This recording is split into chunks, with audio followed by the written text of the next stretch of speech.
Welcome back, everyone. This is Dave from Corman Productions with my co-host Stacie, here to talk about the original Quantum Leap, Season 3, Episode 16, Southern Comfort. The episode's description reads as follows. Sam leaps into the proprietor, and you have to be impressed that I even got that word right, of a New Orleans brothel, and has to prevent the death of a girl who really doesn't belong there.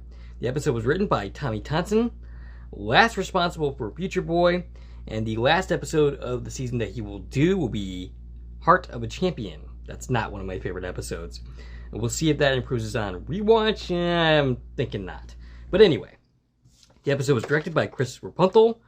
This is his one and only directorial stint on the series. However, he wrote several episodes of the series, including Boogeyman and the very next episode, Glitter Rock. He also served as a producer on the series from season 2 through 4. The episode takes place on October 4th, 1961, and originally aired on April 3rd, 1991. Before going any further, I'll tell you a couple of things. One, this is not a spoiler-free podcast. If you haven't watched the episode, I highly recommend you go and check it out, and then come back and give us a listen. Secondly, if you're listening on one of the platforms that this podcast is now available on, please follow and feel free to check out my YouTube channel, Corman Productions, where additional content can be discovered, both Quantum Leap related and otherwise. If you're already on my YouTube channel, please like, share, and comment, and subscribe to our channel. Alright, shout-outs this week to Alpha, who made a number of comments last week. He speculated that perhaps the reason Sam was able to perform a perfect rendition of Somewhere in Piano Man was because his mind was merging with his host. That's not something that we really saw in the early seasons. We didn't really start seeing that until season 4 and then season 5. But Stacie, this was your complaint, so do you buy it? I mean, it's as reasonable explanation as anything else we're gonna get, I think. So you're going along with it, all right? It's not nothing. It's maybe, sure. Okay. He also raised a good point, and it's something that I felt during this episode. By the end of the episode, we basically traded the bartenders and that woman's life for Sam's host character, Anna Lorraine. Why are those two more worthy of living than the other two? Right. And that's a very good point. Like, that's not acknowledged at all. I mean, I guess it is kind of in the episode, but still at the same time, this is treated as a victory, but why? Right. Like, they didn't acknowledge within the episode, like, hey, you caused these people to die. Like, who were they? What were their lives like? Right, we never even, like, touched on that.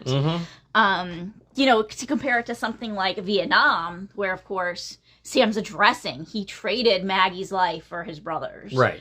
That acknowledgement of, yeah, I helped somebody, but in the same time, I'm kind of ruining other people's lives, which, if you really look at it, he does that a lot. Not always with death, but, like, every time you change something, you're not just affecting the person you're trying to help. Right. Even tiny changes, like, you're really messing with people's lives.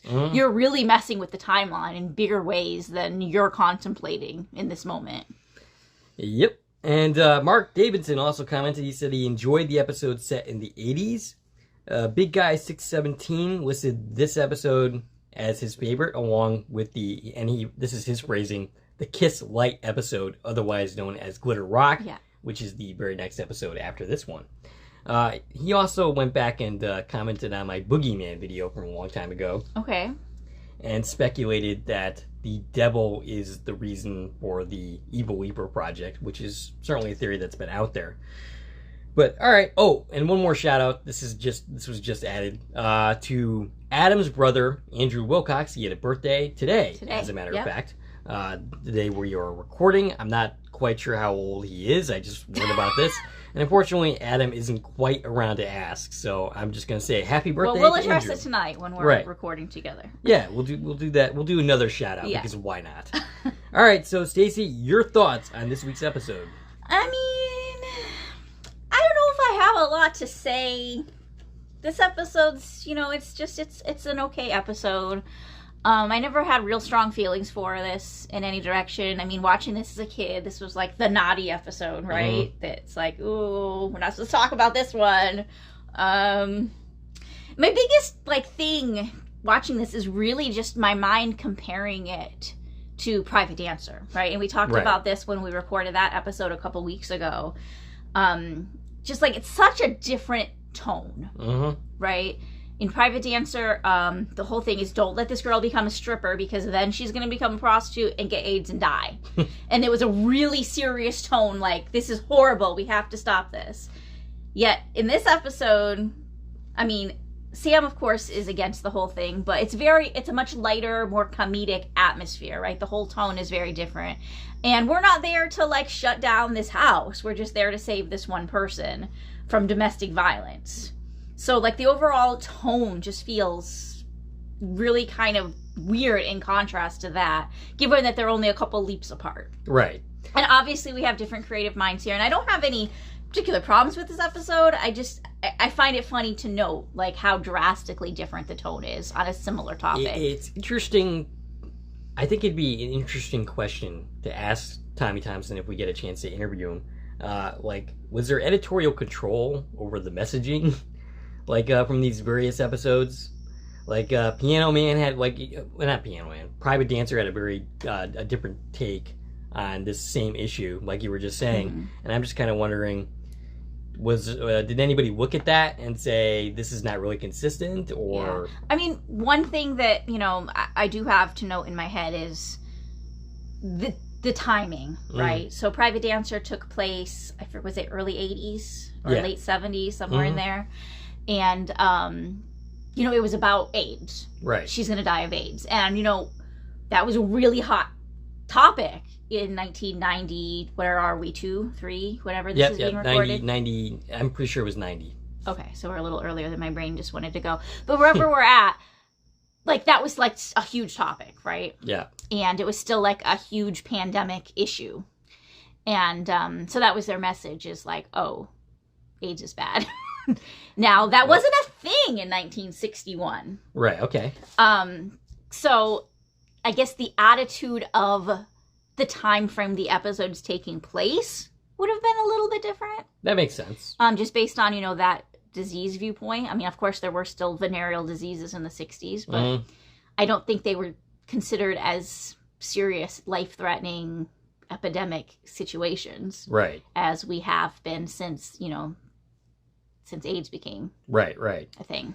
And nowadays, AIDS is not like a death sentence anymore. There's better treatments for it than there was back then. Yeah, when I was a kid, I just absolutely hated this episode. I'm not even sure I could tell you why. Maybe I just wasn't ready for the mature content. Right. But at the same time, I figured, you know, I might like a bunch of scantily clad women running around as a 10-year-old. I don't even think I saw it as a 10-year-old. I don't think I saw it first run.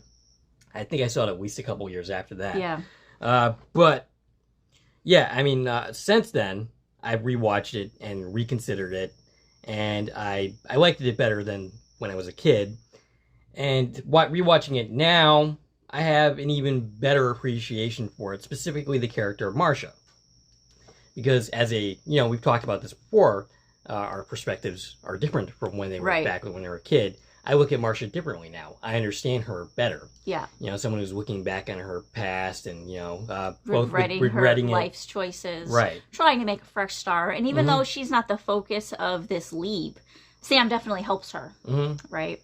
And there's definitely some pathos involving her character that I didn't see or have an appreciation for when I was younger. Now, one thing my mind goes to watching this is, how old do we think Marcia's supposed to be? Well, okay, here's the thing. I looked into that because she looks like she's in her 60s. See, in my brain, you know, watched this when I was a child. She's really old. She's some old lady. That's kind of what, I think that might have been something that bothered me as a kid, is like her character, it looked like she was really old. But the thing is, I looked into it. The actress, Rita Taggart, she was born in 1947, so she would have been about 40-something at the time. Which is my fear watching this is, oh wait, she's supposed to be my age, isn't she? Right, yeah. She looks old. She's our age at this point. I don't like that. That scares me.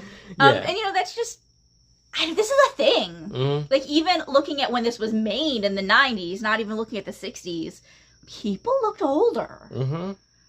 And it's just such a weird phenomenon. Yes. People looked so much older back then. Now, is that an actual fact, or I is that don't- just our perception? A product being- of us because Yeah, we you were experience things, Right, right? right. I don't know. I'm not really sure. But you know, watching this as a kid, the younger girls they're grown-ups, Mhm. and you know, the two older characters are really old. Right. And learning that Gina is supposed to be 20, I'm like, wait, how old is Marcia supposed to be? Like, Right.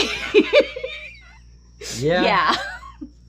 So, I definitely hear you on that one. Do we have anything else to say before we just get right into it? No, or- let's do it. Let's right. do our scene by scene and talk about the episode. All right, so Sam leaps in, and he's standing over a huge birthday cake with a ton of candles. Yeah, it was a really big cake. Yeah. It was way too big for the dozen people that are living in this house. And he's told by Marcia to blow out the candles. And he's confused by the instruction. He's like, blow? And I don't know how. I mean, there's a birthday cake with a bunch of candles. Yeah, I in front feel of like it was the first attempt to add some naughty joke that didn't land right because Right, yeah, Sam didn't know the context of the leap Right. yet. No. So I think I mentioned the woman's name. She's played by Rita Taggart.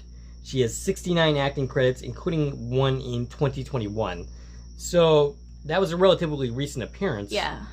She could still be acting, and at this point, she's probably in her 70s or 80s. Yeah. 47. I'm not even gonna do the math on that, but so she's quite up there, and she's still acting. So we see a bunch of scantily clad girls come out of the woodwork to surprise him. Marcia grabs him down below, and I'm too innocent to know what she's doing down there. So Sam is surprised and he reacts by saying, "Oh boy," and then credits. Yeah, a short opening scene. Mm-hmm. After the credits, the party continues. Sam is opening presents. One of them turns out to be an eye, some kind of marble from her great-grandfather. A glass eyeball that was a family heirloom of Sophie's, and she says it's supposed to bring the people who own it good luck. And I'm not sure what the point of this was. No. You would expect from that line that, like, luck would play into something in this episode. And I don't think it did. I think it was just showing us Sophie's really kind of weird. Probably. The girls start to fight, but they are saved by the bell. And I've worked that phrase into a podcast, and I'm very happy with myself right now. So the bell, by the way, has a resemblance to the General Lee, the song that plays in Dukes of Hazzard. It's Dixie is the song. Okay. Dixie. All right. The girls runs off, and Sam wonders, "Hey, should you be running to answer the door half naked?" He hasn't caught on yet that he's running a whorehouse just yet. Al appears at the 3-minute and 57 mark, and he's upset that he missed the party. Marcia leads the girls into the other room, and she closes the door. Sam sees a picture of his host, Gilbert, and it makes the sound effect like he's looking into a mirror when he's not looking into a mirror. He's not looking into a mirror, yeah. He's We're going to looking at a actually portrait. look into a mirror later. How does he even pick up that that's who he is? Right, yeah. That could just be any random picture of some dude on the wall. It was like a painting. Now, you gave him a very Americanized pronunciation of his name. Oh, Gilbert. Yeah, Gilbert. Yeah. Right, did I say Gilbert? You did say Gilbert. That's how I wrote it in my notes. Yeah, I wrote it at the top, Jill Bear, to Right. remember, like, that's how it's pronounced. But we did get one of their customers called him Gilbert during the episode. Sam asks Al what's going on, and Al starts to explain how a whorehouse works. And Sam's like, "Yeah, I know, I get that. What am I here to do?" And his name is Gilbert Labonte, owner and operator of the Labonte Sewing and Quilting Academy, aka a whorehouse. And Ziggy knows nothing, which is big shock there. And Al's there for the girls, of course. Another big shocker. Yeah. And Sam's really annoyed that Al's there. He's like, "Why are you here if Ziggy doesn't know what I'm here for? You have no reason to be here." And he's mad that he came because of the girls, but doesn't Al always come first and tell him he doesn't know what he's there for? Pretty much. I mean, this isn't odd for him to come and tell you they don't know anything yet. He's just checking in with you. Yeah, Sam seems awfully cranky towards Al in this episode. When, by now, 3 seasons, he should be used to this sort of thing. Yeah. From him. So Sam gets annoyed and tells him to leave and not to come back until he knows why he's there. Yeah. And Yeah, for a minute we get this. Sam says, "Oh, this is just so sad." Watching. He's looking through the door, and these sailors are there.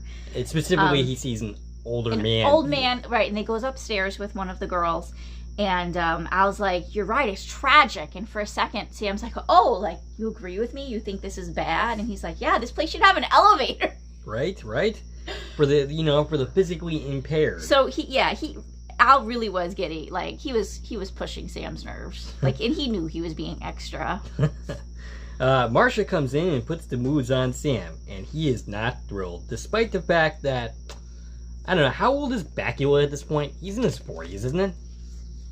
Yeah, I think so. Yeah, so, I mean, like, they're basically roughly the same age. Yeah. I don't think that was a problem. No, it's not an age thing. It's probably more the fact that she's, like, being so aggressive with it. Sam's always quick to not involve himself in physical intimacies.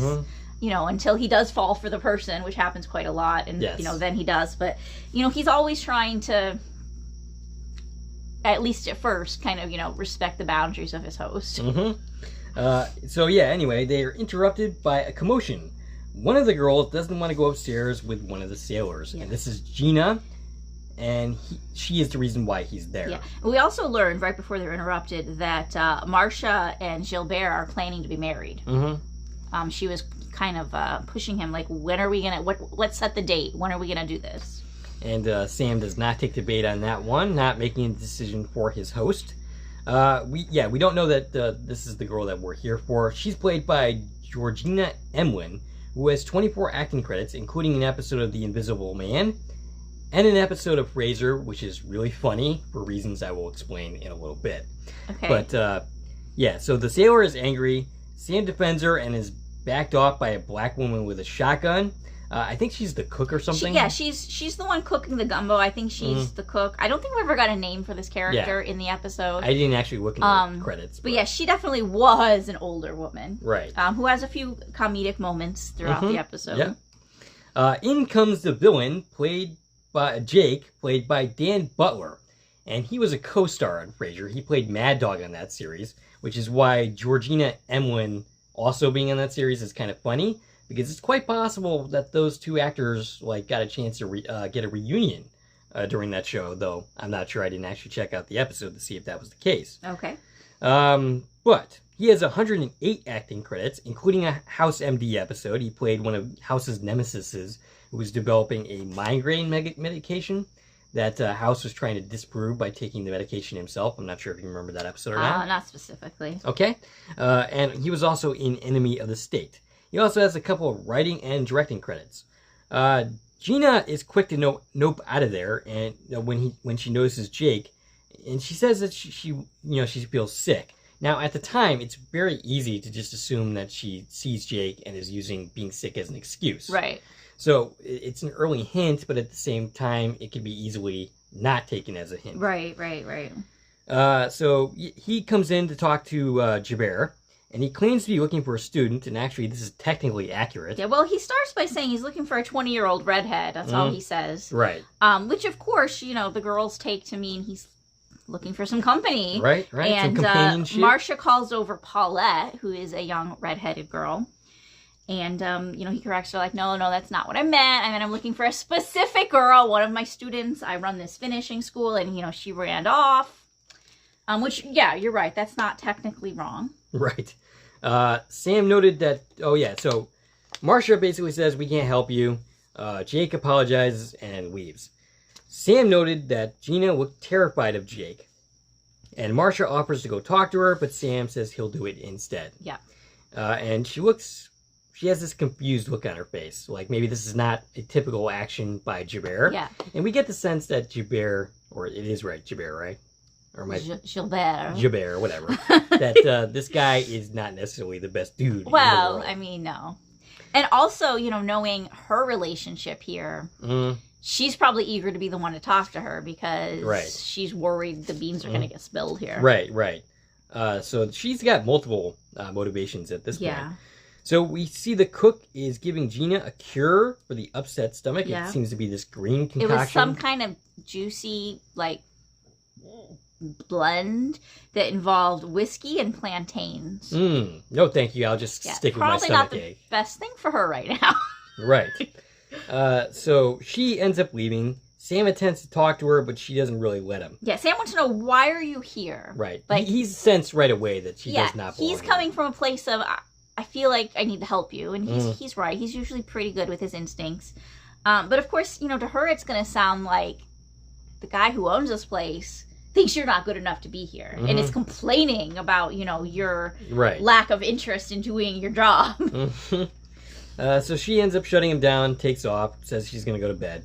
Al appears and says there's a 98.6% chance she's not going to be able to turn down another customer. And that's a really funny number, because earlier in the conversation, you told me to remember to bring my shirt for trivia later today. And I gave that exact number, 98.6% chance that Ziggy says that I would have forgotten my shirt if you didn't remind me. Yeah. Now, I took that as you had that number in your head from doing these notes. I probably did, but I didn't realize but that's you what I didn't did. say it on purpose? Okay. So Sam completed his mission and then weeped. He made sure that I remembered my t-shirt.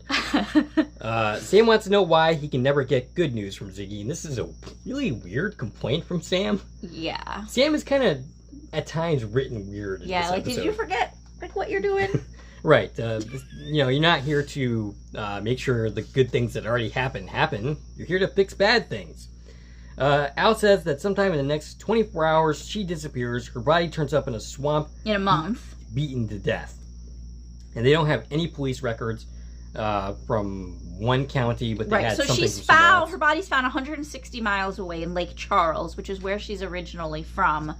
But yeah, Ziggy can't get the police records from there at this point. Of course, you know, Ziggy's kind of being useless.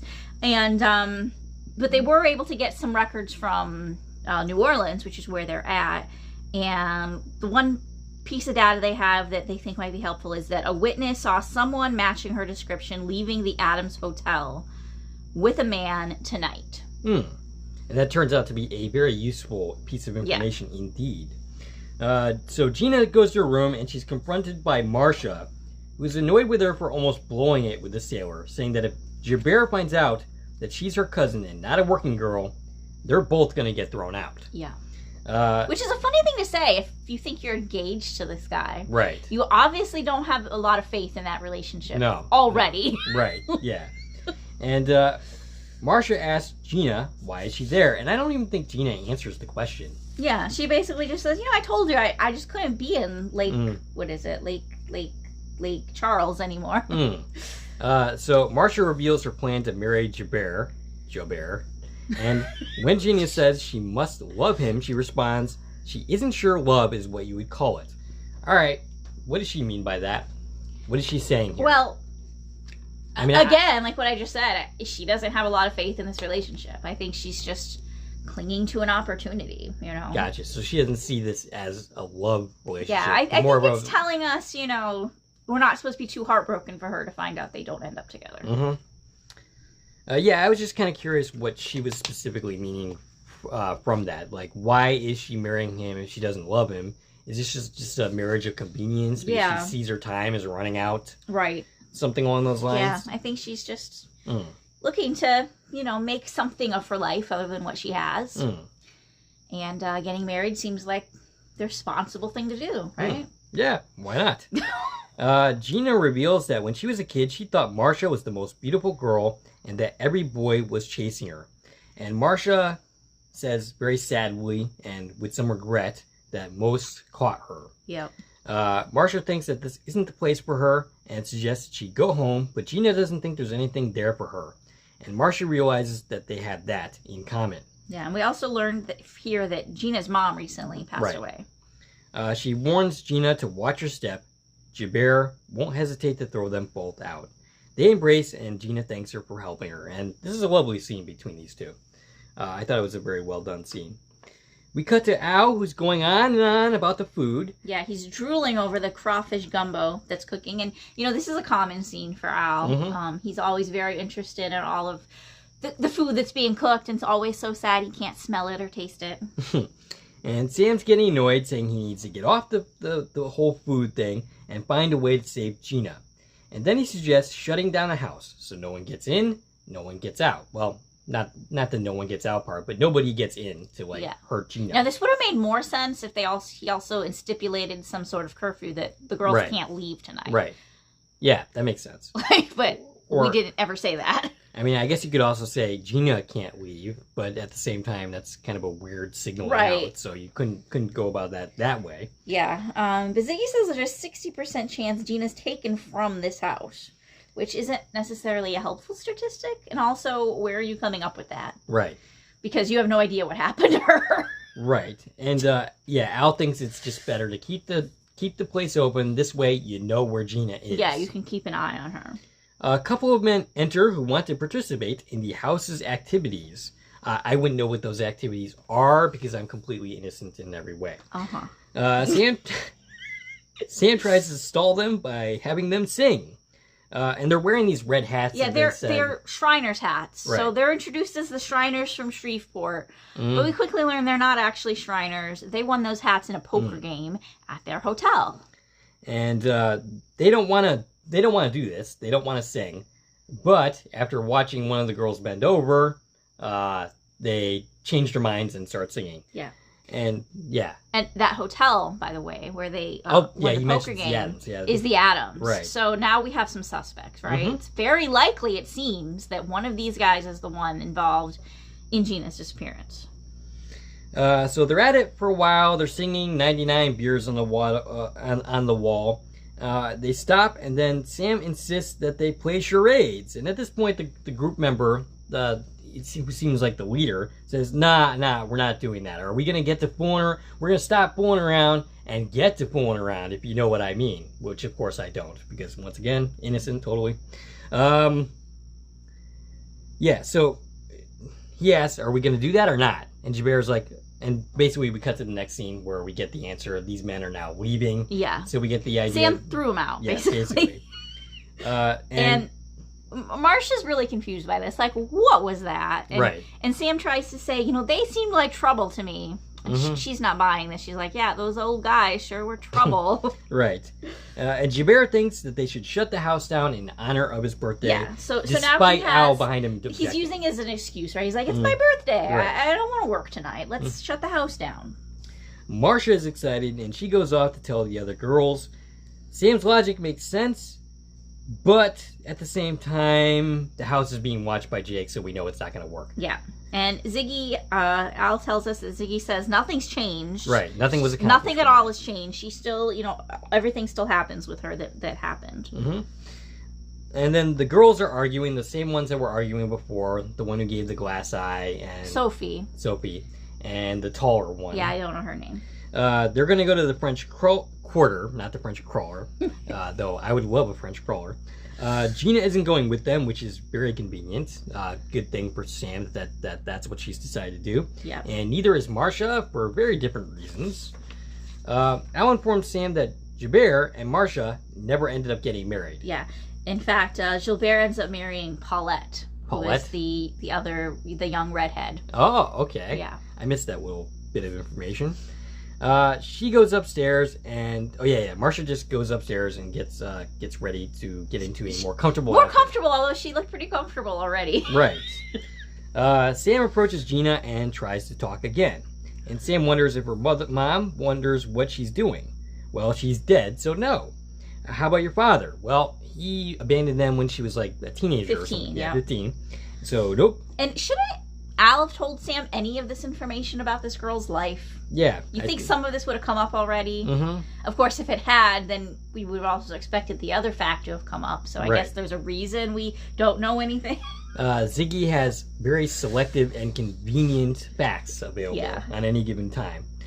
So he once again wonders, what are you doing here? Yeah, he says, what are you running from? Right. He's picked up. He knows she's running from something, but she gives him the cold shoulder, sends him away. Now, what's funny about this is I actually kind of think Gilbert is the one that Sam should be leaping into. At the same time, Marcia made it so that Gina is not going to trust him. Yeah. He says, hey, if he finds out the truth, we're both going to be thrown out. Right. So that's kind of interesting. And I actually I love this scene too. I really liked Bakula's expressions in the scene. especially when he gives her kind of the side eye when she's like basically like, I'm not interested in talking, go away. And he ends up saying that she's a lot stronger than she thinks. Marcia tries to have sexy time with Sam, and while that's going on, Jake, who's snuck into the house... Yeah, he climbed the trellis right.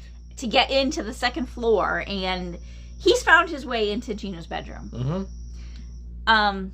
That was a little convenient. Which doesn't come back, but he's trespassing, he's breaking and entering. Yeah, there's a number of charges. There's a lot of stuff happening right here that we forget about later and say, there's nothing to charge him with. Right.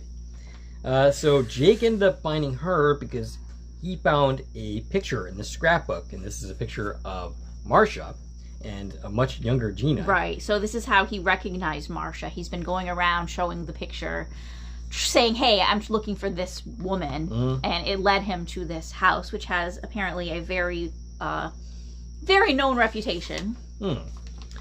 So, yeah, that's kind of hinted at throughout the episode, that this reputation is wide known. And that's how he found her. Jake, meanwhile, is acting erratically. He's acting with anger one moment and then kind of like, more loving in another moment. Gina ends up refusing to go with him. Marcia, meanwhile, we cut to her. She's hurt because Sam kind of turned down her advances. And she ends up thinking that he's in love with Gina. And Marcia is really quick to sell Gina out here.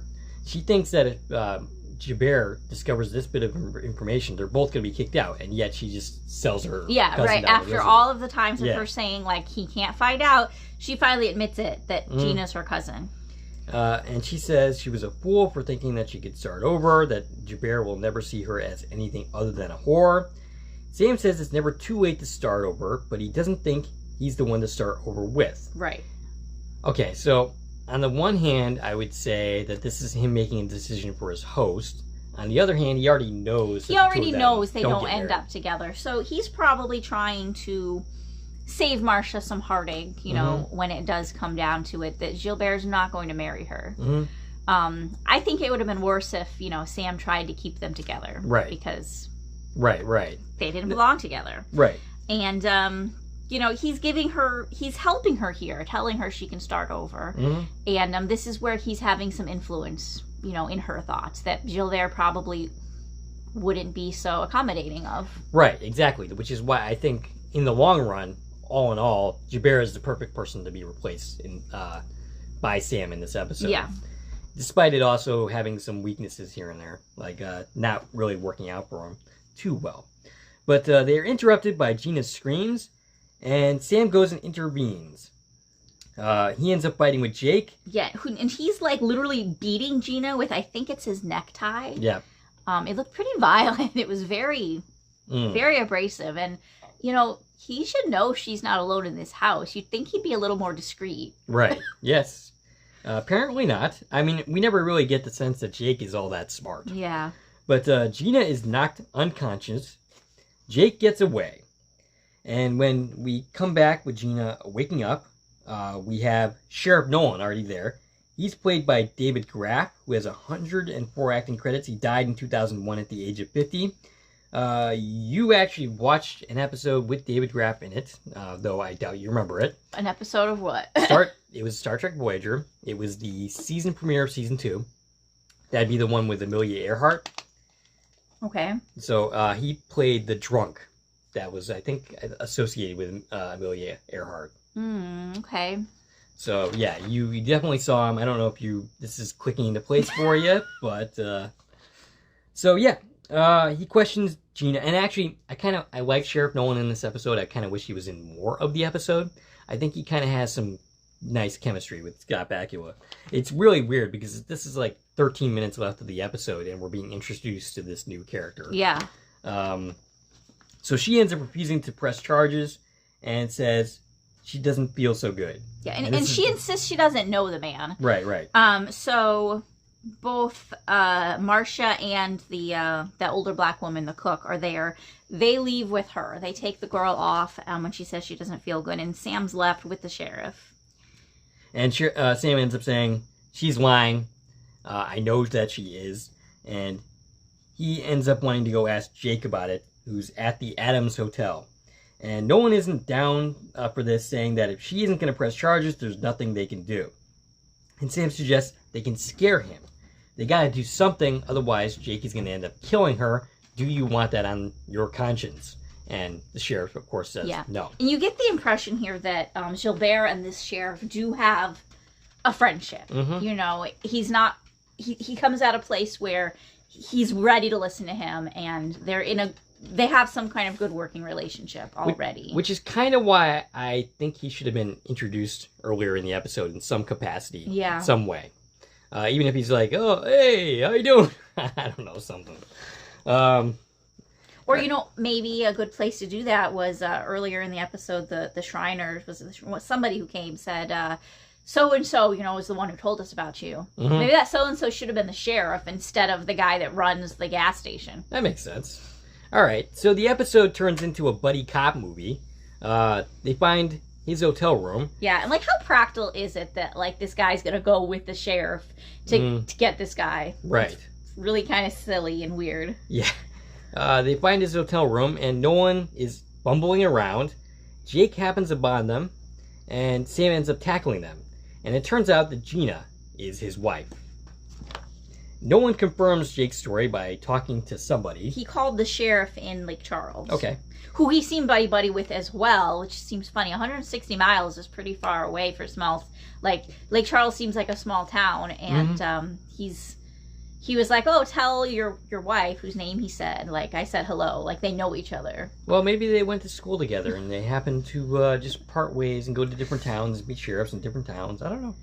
The way it was presented feels like it was two small towns that are really close together, when in fact one of them is New Orleans, which isn't a small town. I don't actually know anything about Lake Charles, but it felt like it's being represented as a small town. But 160 miles is quite far. There's a lot of jurisdictions between them. Yes, if you're asking me a geography trivia question, I am definitely going to get that wrong, so I wouldn't be able to tell you anything about that. But perhaps someone listening could, you know, chime in and talk about that a little bit. Okay, so yeah, he talked to the sheriff, confirmed. He's telling the truth about the school. He does run this finishing school. And he's telling the truth about Gina. They've been married for 2 years. And Al appears just in time to say, give this piece of information that he had just already learned. Al comes to be like, hey, they've been married for 2 years. We know that. Al, you're a little late. Yeah, as usual, hour short. Okay, so Jake, so basically, since Jake knows that his wife is not going to press charges, he says, I guess we're done here. And no one's like, yep, I guess we are. But meanwhile, Al suggests that Sam file charges. No one thinks it's a bad idea. Going to court with the upstanding reputation of Jake versus Gilbert who runs a... See, he suggests I can press charges because he beat me up. And Gilbert's like, you took the first swing. Nowhere here does he bring up, he broke into my house. Right. Yeah, that's a good point. That is another charge that he could file. Though, does he know he broke into the house? I mean, maybe for all he knows, he could have been invited in or something. I don't know. I don't know, but that's definitely there had to be something here other than a he said. Right. Because that's just what the sheriff was saying. Like, oh, they're not going to believe you over him. Well, there's more to that than this. Like, he literally broke into the house and was beating somebody. Now, did Marcia also witness the beating? I don't think we saw her in that scene at all. But she definitely heard it. Right. Like, they heard her screaming for help, and you could hear, like, the commotion. Unless you're going to say, well, that's just a whore, and they won't believe her either. But, yeah. Also, I had the thought, like, they're saying, oh, well, you're not going to Gina's not going to press charges. In 1961, honestly, would the police have taken a woman seriously who said she wants to press charges against her husband for abuse? Yeah, I don't know how it was back then. I'm assuming it was pretty bad. Yeah. But, yeah, I'm not really sure. Maybe Nolan would have. Maybe, you know, he seems like a swell guy. But, all right, so Sam is beaten and is told by Jake that he's going to be taking Gina home. Meanwhile, Sam tries to convince Gina to press charges, but no luck. Yeah, and we find out that Gina is pregnant. And the sheriff's there for all of that, too. So he did go back to the house with Gilbert. Yep. He is still invested in what's happening with Gina. He just doesn't think there's anything he can do. this pregnancy news is news to Marcia, and Gina doesn't think that there's any other way to resolve this but to just go back to Jake. Yeah, so we realized the reason she left is because he'd been beating her, and she was worried he was going to hurt the baby, which is why she finally left him. And she gets put up to bed, and no one wishes there was something that he could do to take down this Jake character. Al begins to talk about a plan, and we fade to the next day. Jake enters, and Sam says Gina is upstairs. And, Jake is kind of being impatient here. He wants to get going.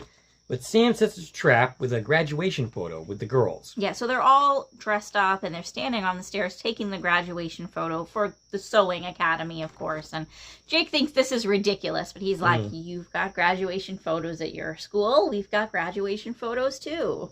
And they trick Jake into getting a photo, getting kissed by one of the girls. Yeah, so Sophie, they're like, where's Sophie? Sam is acting on top of his acting. And all of the girls are, the whole thing's a setup, obviously. So Sophie comes down the stairs and drops her purse accidentally. And Jake, leans to help pick up the stuff. So now he's got all his money in his hands. And in the confusion, the girls help Sophie's dress off of her. And then she leans in and kisses him.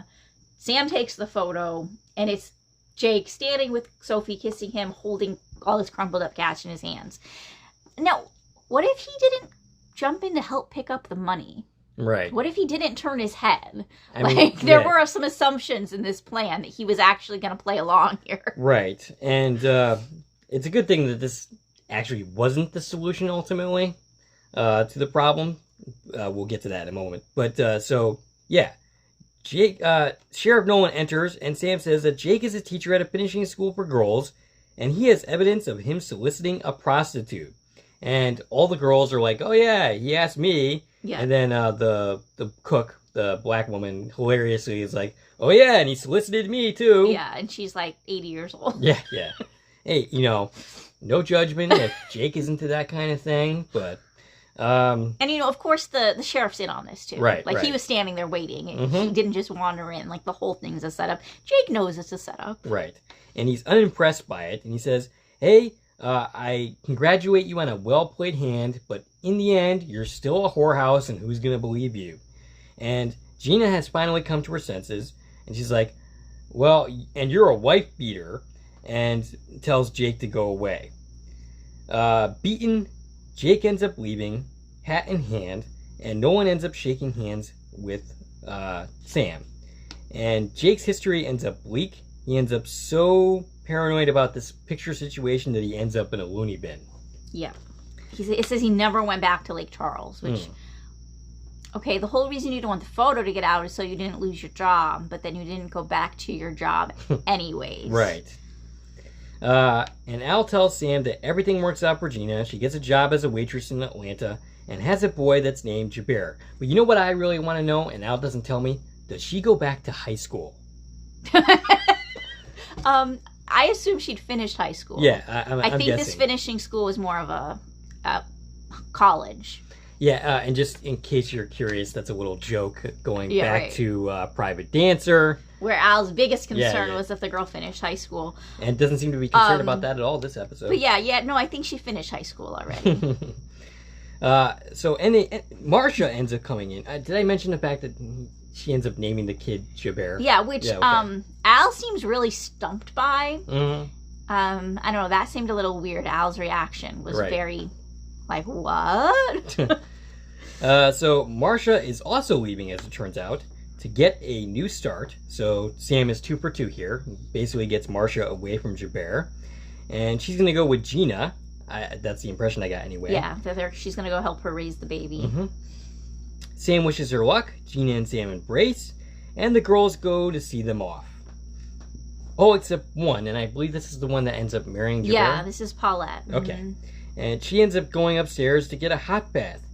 Al wants to go with her, but Sam senses that he's about to leap and says, not this time. Yeah, and Al's very sad by that. Yeah, he tries to get him to stop, but Sam, of course, won't. he ends up leaping, and that is the episode. And that is the episode, and we leap into Glitter Rock. Yes. Which we will cover the next time we cover an episode. Right, which will probably not be next week. Next week we're going to be doing season 1 of Under the Dome. So if you're interested, check that out next week. Do we have anything else to say about this particular episode? No, I don't have any other notes. Like I said, this episode just kind of lives right in the middle for me. Mm-hmm. I mean, it's a decent episode. It has its drama moments, some pretty good scenes. I kind of wish Nolan was in the episode more, because I kind of like the chemistry between the two, and it's just kind of weird that he gets introduced so late into the story. But yeah, it was a solid effort all around, just kind of in the middle of the pack. All right, I guess. So for us, we're recording season 3 of Quantum Leap Trivia later today. That'll probably air within a day or two of when this episode launches. So you can look forward to that. Yep. I won the last round. Stacie won the first. So we'll see who wins the season 3. Yeah. Well, maybe it will be Adam even. It could be. Yeah. You never know. I doubt it. But it could be. So either one of us will go up 2-0. Adam will even the score, or who knows. If you like this video and want to support the channel, actually, first of all, we'd like to hear from you. Stacie can be reached at? You can be reached on Twitter, X, Instagram, and Threads at TVN Coupon Talk. And you can follow me at Twitter, Core Productions. You can join my Core Productions Facebook page. You can buy something from the Core Productions store on Zazzle, which has a bunch of new cool products that Stacie created. You can buy me a coffee, which is a new way to support content creators such as ourselves. And of course, you can like, share, and comment on this video, as well as subscribing to our channel. This is Dave and Stacie from Core Productions, signing off.